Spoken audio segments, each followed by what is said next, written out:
અને સુખ હોય ને તો આપણે ભગવાનને ભૂલી જઈએ. એટલા માટે ઠાકોરજી થોડુંક દુઃખ આપે. અને એવા સુખને શું કરવાનું જેનાથી ભગવાન ભૂલાઈ જાય.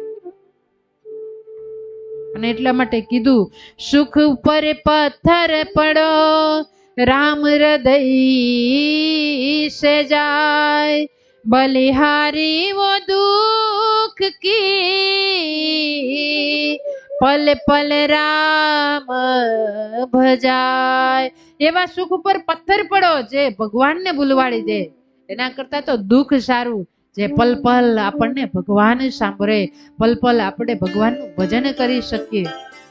અને એટલા માટે ઠાકોરજી આપણને થોડું ઘણું દુઃખ આપે. દુઃખથી ક્યારે હરેરી ન જવું. દુઃખ તો આવે, અને દુઃખ આવે ને તો જ આપણે ભગવાનનું ભજન કરી શકીએ.